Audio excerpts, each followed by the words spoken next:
into the all these three tests identification. should be done for all cations, right? All anions. All salts.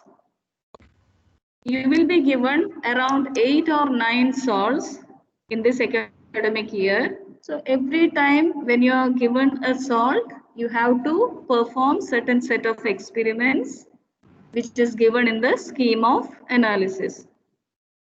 Suppose if I give you two different salts, for both the salts you have to follow the same procedure. You have to start with checking the color, checking the solubility and doing the vinegar test. Is that clear? Yes, ma'am. Yeah. Now I'll move on to the identification test. These are the proper tests given by anions. Under identification test, test 1 is dilute H2SO4 test.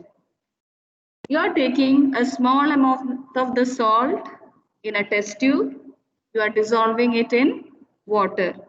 You can also take a small amount of the dry salt because reaction is done in dilute H2SO4.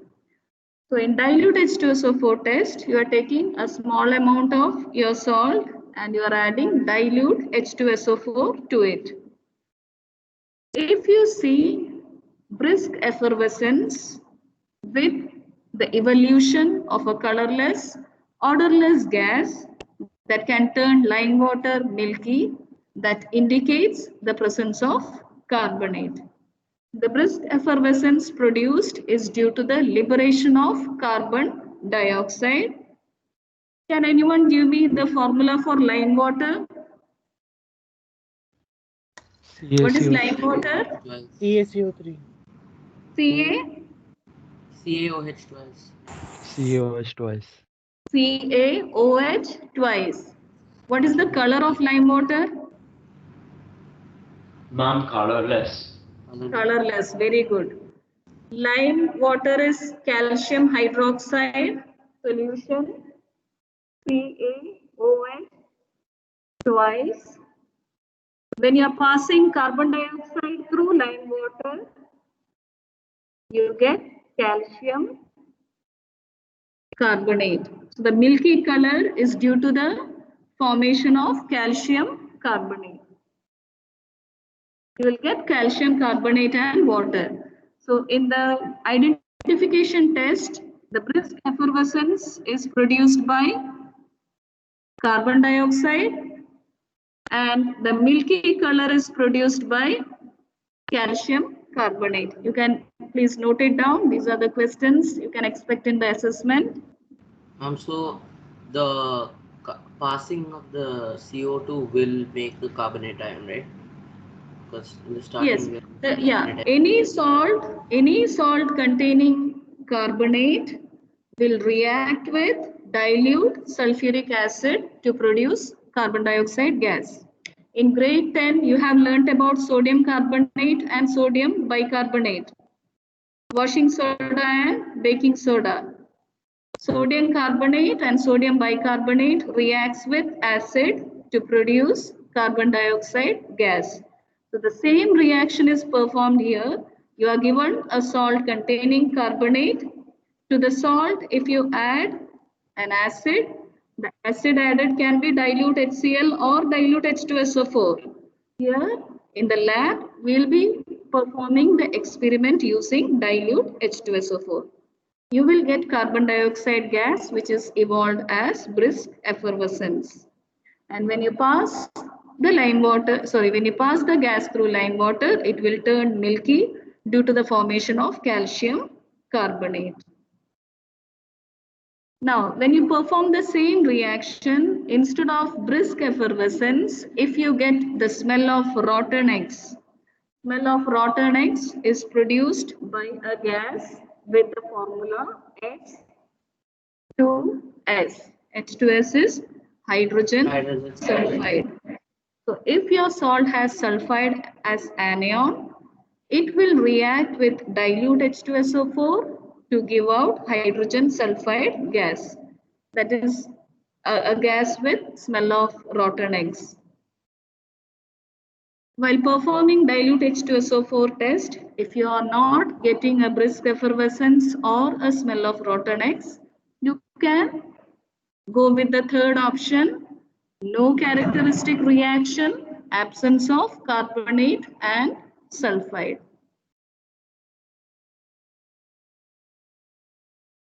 Second test under identification is concentrated H2SO4 test.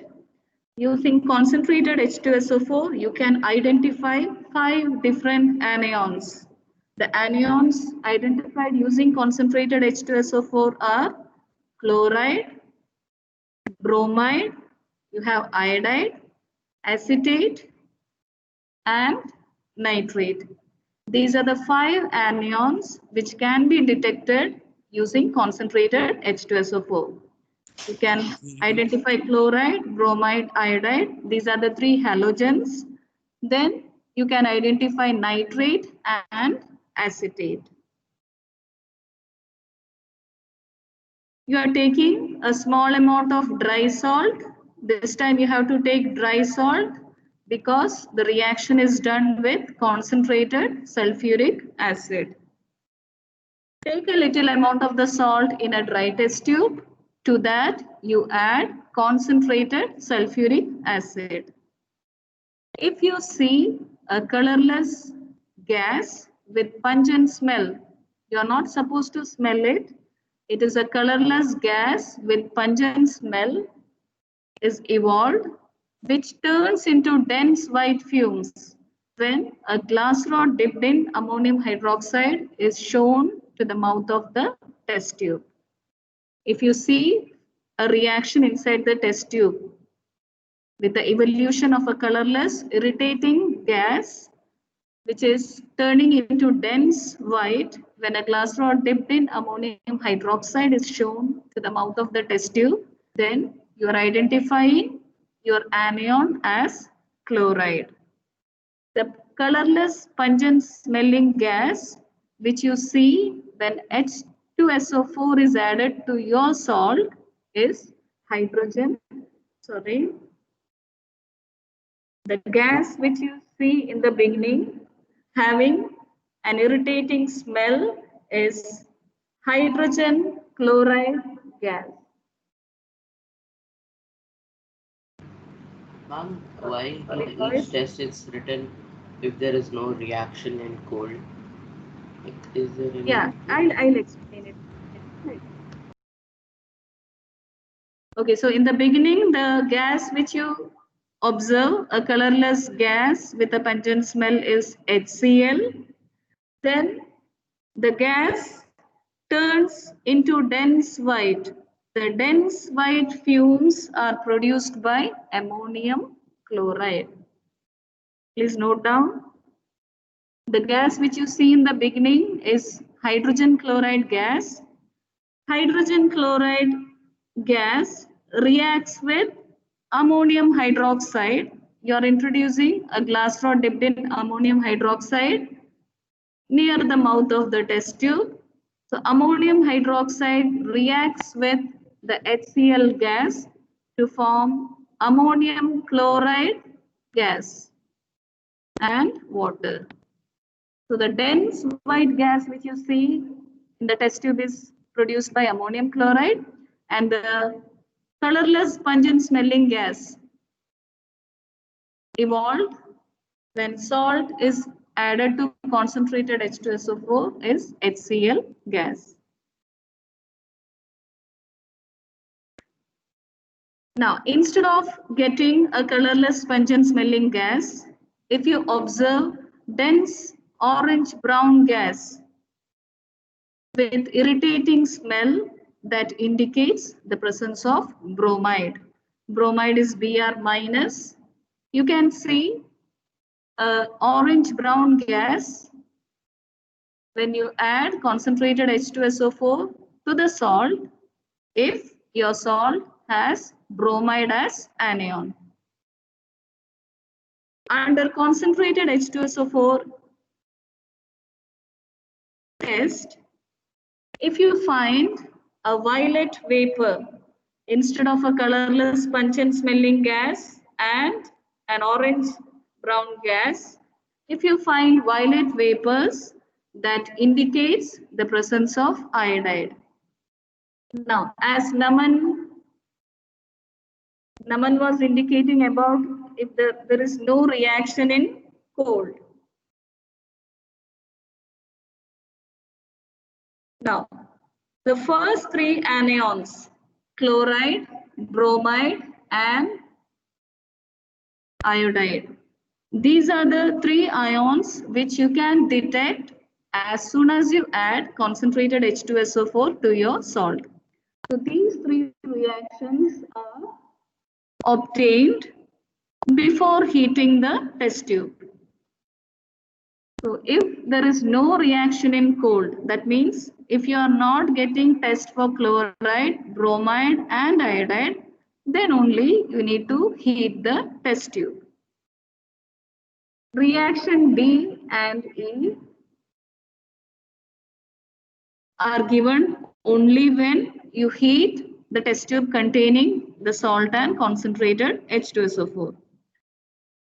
So a colorless gas, orange brown gas and violet vapors can be seen as soon as you add concentrated H2SO4 to the salt. There is no need to heat. If you don't observe any of the three, chloride, bromide and iodide, then you have to proceed with the test given under D, and that is for acetate. You need to slightly heat the test tube containing concentrated H2SO4 and salt, and you need to waft the vapors. If you get a smell of vinegar, it indicates presence of acetate.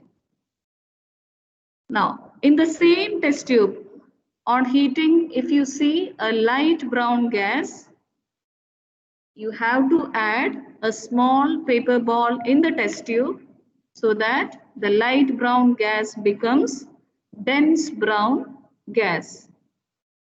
Dense brown gas indicates the presence of nitrate. Your salt, if has nitrate as anion, when you heat your salt with concentrated H2SO4, the nitrate in your salt changes to nitric acid. Boys, please listen carefully. You are given a salt containing nitrate and you are adding H2SO4 to the salt and you are heating it. When you heat the salt, the nitrate present in the salt is converted into nitric acid. To the nitric acid, you are adding a small paper ball. Paper contains carbon and carbon acts as a reducing agent. In grade 10, while learning about metallurgy, you have learnt about carbon acting as a reducing agent. Here also, the function of paper pellet or the paper ball is to act as a reducing agent. It will reduce nitric acid to nitrogen dioxide. Nitrogen dioxide is a brown colored gas with irritating smell. It is the same gas which is given out as an exhaust from the automobiles. So here you will get a brown gas for nitrate on adding a paper ball to the heated mixture. Is it necessary to add a paper ball because it's just carbon needed, right? Yeah, carbon. So the best source of carbon is a paper. Okay. Instead of adding carbon, you can directly add a paper ball. The carbon content in paper is sufficient to reduce nitric acid to nitrogen dioxide. Ma'am, I have a doubt. Yes. Ma'am, so technically it is oxidizing, right? Because H is being removed. So if you remove hydrogen, isn't it oxidation and not reducing? Okay. Oh yeah. And Kritya, what is the formula for nitric acid? HNO3, right? HNO3. And what is nitrogen dioxide? NO2. NO2. So in nitric acid you have 3 oxygen. In nitrogen dioxide you have only 2. That means you have removed oxygen. When you remove oxygen, process is reduction. But haven't you also removed hydrogen, right? This same reaction. But the compound as a whole is getting reduced. Okay. From nitric acid, you are removing oxygen in the form of water. So that is reduction. Okay. The role of carbon is to act as a reducing agent. And nitric acid, you must have learnt about nitric acid. It is an oxidizing agent. Yes, ma'am. It will undergo only reduction. Yes, So ma'am. in presence of carbon, nitric acid will lose its oxygen. It will undergo reduction to form nitrogen dioxide. So please learn it as reduction and not oxidation. Nitric acid is an oxidizing agent. It will undergo reduction in presence of carbon, the paper ball or the paper pallet, to form nitrogen dioxide. Nitrogen dioxide is a gas having brown color with a pungent smell. So that's about concentrated H2SO4 test. We have identified 5 different anions in the under concentrated H2SO4. Now, how many anions will a salt have? Will a salt give all the 5 tests under concentrated H2SO4? One second, let me check with Abel Johns.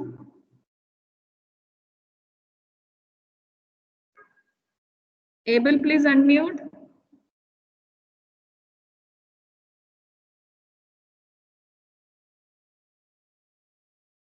No response. Dheeraj, Just put a message in the chats. one second. Okay, Abel, how many anions and cations will be present in the simple salt given to you? During anion analysis, you will be given a simple salt. How many anions do you expect in the salt? Will it contain only one type of anion or you will get all the tests?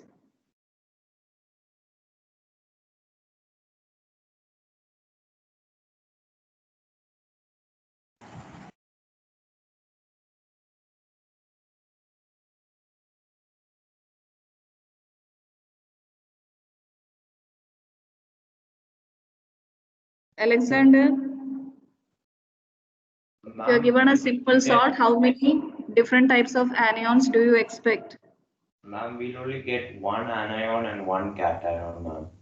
Exactly. You will get only one anion and one cation. If I give you ammonium nitrate, if the salt given to you is ammonium nitrate, you will detect the presence of nitrate as anion and ammonium as cation. So a salt will contain only one cation and one anion. In concentrated H2SO4 test, you are identifying 5 different anions. But by performing the test, you will get only one. Okay, you'll get either chloride, bromide, iodide, acetate or nitrate. Only one anion will be present in the given salt. Now moving on to independent test.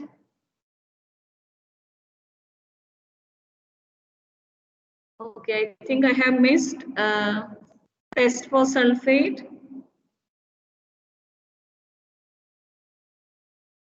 One second, let me share the analysis.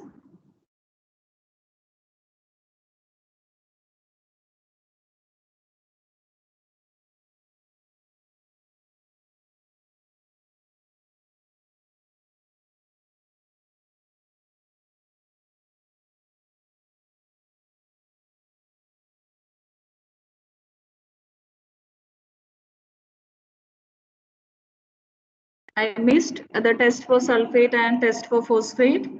Okay, I have displayed it. Test for sulfate and test for phosphate are independent tests. These tests are given only by sulfate and phosphate anions. Now for test for sulfate, you will be preparing the original salt solution. To that, you will add dilute HCl followed by barium chloride. You will get a white precipitate if sulfate is present. Your salt has sulfate. To the salt you are adding dilute HCl. You are acidifying the salt followed by barium chloride. It is a double displacement reaction. Your salt has sulfate and to that you are adding barium chloride. You will get a white precipitate of barium sulfate.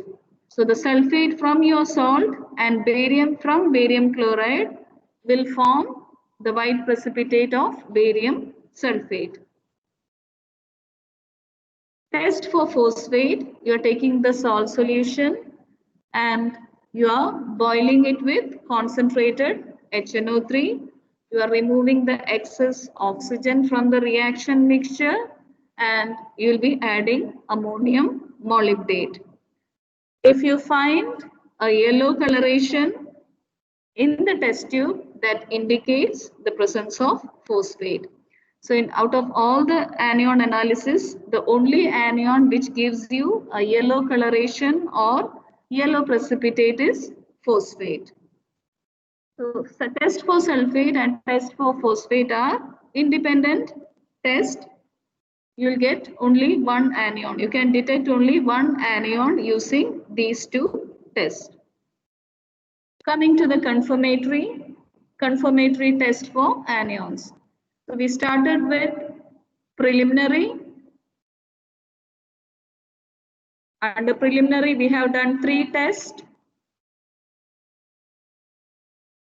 After doing the preliminary, you will get some basic information regarding the cation and anion. You will proceed with identification. Identification is the proper test which you do for anion analysis. You will identify any one of the anion by the time you finish the test for phosphate. Now, once you identify the anion, you have to perform the test for confirmatory. Now, suppose you have identified your anion as carbonate, you have to pick out the confirmatory test for carbonate. For carbonate, the test is to a little of the salt solution, add barium chloride solution. Your salt has carbonate and the reagent contains barium. Over here, again, there is a double displacement occurring. Barium will combine with carbonate to give a white precipitate of barium carbonate. So here, the white PPT which you get is barium carbonate. Barium from the reagent and carbonate from your salt. In the second test, you get, again you are getting a white precipitate, but the white precipitate is not of barium carbonate. To the salt solution, you are adding magnesium sulfate. Magnesium from the reagent will combine with carbonate in the salt to give a white precipitate of magnesium carbonate. All these reactions are double displacement. You will be getting white precipitate, but both the white precipitate are not the same. The first white PPT that you get is barium carbonate, and the second white PPT with magnesium sulfate is magnesium carbonate. Ma'am, wonder. Yes. How do you know it's not barium sulfate? Because even barium sulfate will have white precipitate, right? But do you have sulfate in your test tube? See, your salt is carbonate. To that you are adding barium chloride. So where is the point in getting barium sulfate? Do you have sulfate in the test tube? Okay, we do this immediately after the preliminary test, correct? After identification. After identification. Okay, after identification, you will do confirmation. So if you have identified your salt as carbonate, then you will be doing only confirmatory test for carbonate.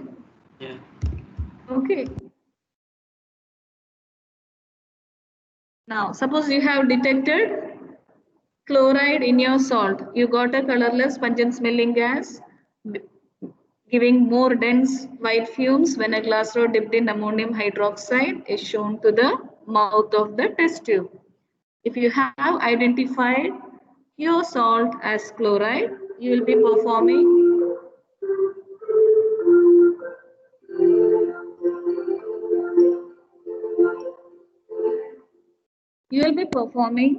the confirmatory test for chloride. Your salt has chloride, so this is your salt. Your salt has chloride in it, and to your salt you are adding few drops of nitric acid. You are acidifying the salt, and to that you are adding silver nitrate. When you add silver nitrate to the salt containing chloride, a double displacement will happen and you get a white precipitate of silver chloride. Silver chloride is a white precipitate. Silver chloride is a salt which is insoluble in water. You get a white PPT. So in the analysis, you can see different reactions in which you get a white PPT, but the composition of the white precipitate is not same. Here, the white PPT is given by silver chloride. It is a salt or a precipitate which is insoluble in water. You can also perform chromyl chloride test to confirm chloride. You'll be taking small amount of salt in a test tube and you'll be adding equal amount of potassium dichromate and concentrated sulfuric acid. Potassium dichromate in presence of concentrated sulfuric acid acts as a strong oxidizing agent. It reacts with the salt on heating to give out the vapor of a compound known as chromyl chloride. And when you pass these vapors through another test tube containing sodium hydroxide solution, you will get a yellow coloration. And if you add acetic acid and lead acetate to the same test tube, you will get a yellow precipitate. That test confirms the presence of chloride. Taking little salt in a test tube, same amount of potassium dichromate followed by concentrated H2SO4. These are the reagents. You will heat the test tube strongly, you will get a yellow vapor. You will pass the yellow vapor through sodium hydroxide solution. You will get a yellow coloration or a yellow solution. To the yellow solution, if you add acetic acid and lead acetate, you will get a yellow precipitate.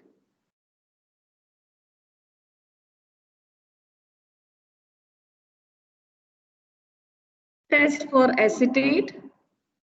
There are two confirmatory tests for acetate. First test is neutral ferric chloride test and the second one is ester test. In neutral ferric chloride test, you will be preparing salt solution. Salt solution is also known as original solution. To that, you will add neutral ferric chloride solution. Can anyone guess the color of ferric chloride solution?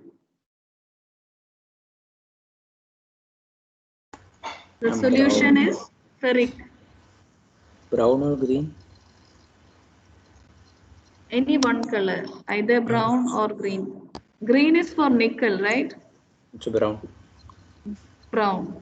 It is a brown colored solution. In the preliminary, we know about the colors. Fe3 will have a yellow or brown and Fe2 will have a green color. So here the salt is ferric chloride.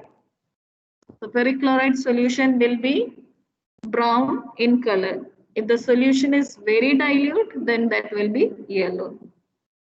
So to a yellow or a brown colored solution, you are adding your salt solution. If you get a reddish brown color, that indicates the presence of acetate. And if you boil the solution, it will turn into a reddish brown precipitate. So that is the first confirmatory test for acetate. To the salt solution, you will be adding neutral ferric chloride solution. It is a brown colored solution. On adding to the salt solution, it turns into reddish brown. And if you heat the solution, it changes into a reddish brown precipitate. I'll skip the equation. Coming to the second test under acetate, ester test. You have learned this reaction in grade 10. Taking a small amount of salt, to that you will add few drops of concentrated H2SO4 and a small amount of ethanol or ethyl alcohol. You will gently warm the mixture, and instead of smelling directly, you will be pouring the contents in water taken in a beaker. By performing the test, you are taking the salt, adding concentrated H2SO4 and ethanol. Then you are heating the test tube. The vapor evolved will have a pleasant fruity smell. You will not smell it directly. You will be adding it into water taken in a beaker, then waft the vapors. Pleasant fruity smell indicates the presence of ester. You have learnt about esters. They are the pleasant smelling organic compounds mainly used as flavoring agents, and the fruity smell confirms the presence of acetate. Coming to nitrate, the first test is known as the brown ring test because you will be getting a brown ring at the junction of the two liquids. The two liquids are water and concentrated sulfuric acid.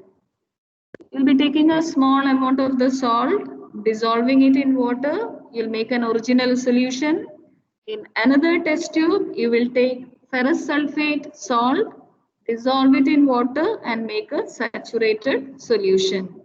You will mix both the solutions and you will leave it for few seconds.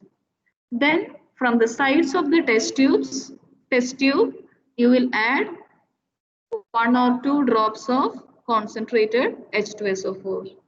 You can see a brown ring form at the junction of the two liquids. The two liquids, water and sulfuric acid. Brown ring has a name. The compound nitrosoferrous sulfate is known as brown ring. So just learn the name. Brown ring is nitrosoferrous sulfate. Another test to confirm nitrate is diphenylamine test. Diphenylamine is an organic compound. When you add salt solution to diphenylamine, you will get a blue color indicating presence of nitrate. So these are the two confirmatory tests for nitrate. I'll quickly move on to sulfate and phosphate. So these are the two tests remaining. For sulfate, yes, Ma'am, could you tell the name of the brown ring again? it is nitrosoferrous sulfate.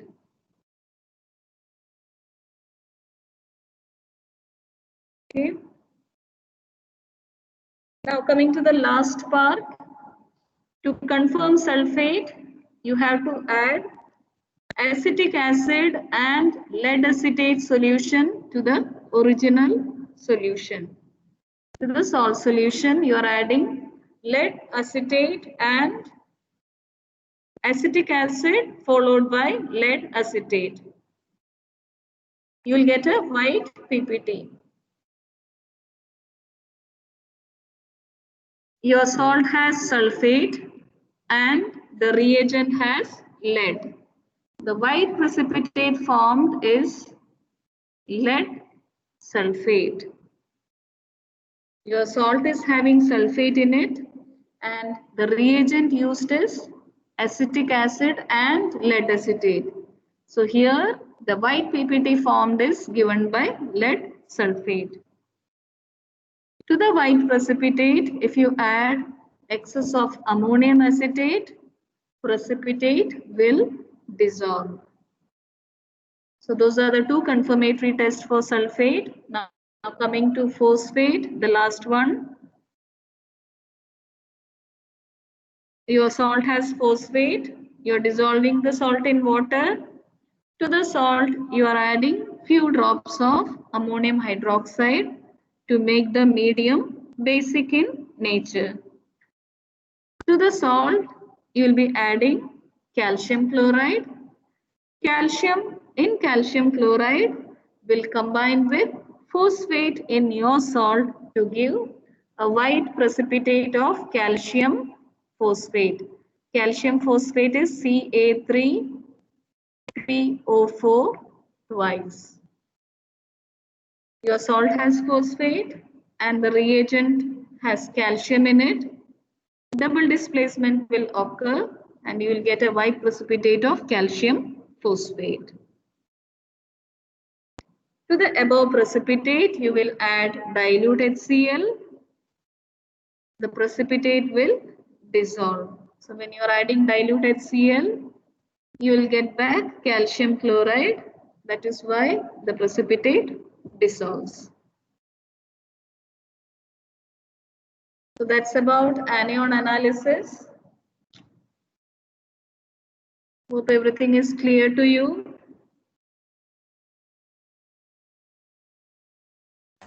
Ma'am, Yes. ma'am, are there any precautions that we need to know? Regarding salt analysis? Yes, ma'am. Like other than smelling the wafting the vapors. No, under salt analysis, extra care to be taken when you are using concentrated acid. Because if concentrated acid comes in contact with water, reaction is exothermic. So whenever we are using concentrated sulfuric acid, you need to take a dry test tube. Don't do the experiment in wet test tube. Then the only gas which you can smell is the one that gives vapors of vinegar. All the gases which are produced using concentrated H2SO4 are highly corrosive. They are poisonous and they are irritating smelling gases. So you are not recommended to smell any of the gas. In observation, it's mentioned as pungent smelling, but you are not supposed to smell it. Even without wafting or smelling directly, you will get the vapors because those gases are highly diffusive and smell will reach to you even if you don't waft or smell it directly. And once you get or once you identify a gas under concentrated H2SO4, you have to place it in the fuming chamber. You should not leave it as such in the workstation. As soon as you get the gas, you have to place it in the fuming chamber. How many more minutes left? I'll give a. Okay, boys. What is the time now? 8:53. Okay. We'll start now. Okay, boys. Now you have 25 minutes left. I'll be posting the assessment.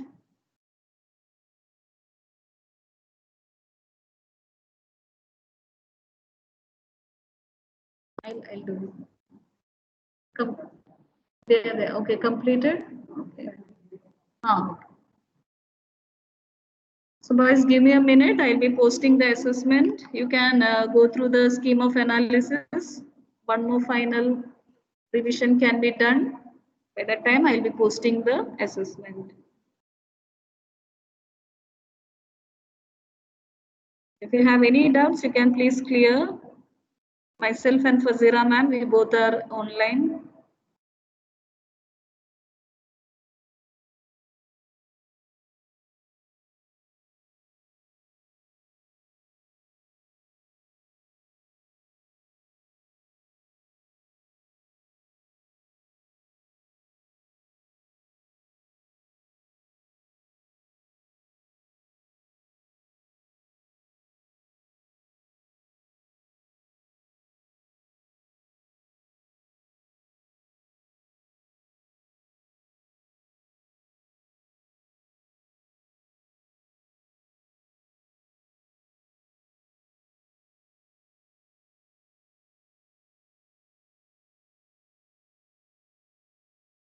Yes, I have posted.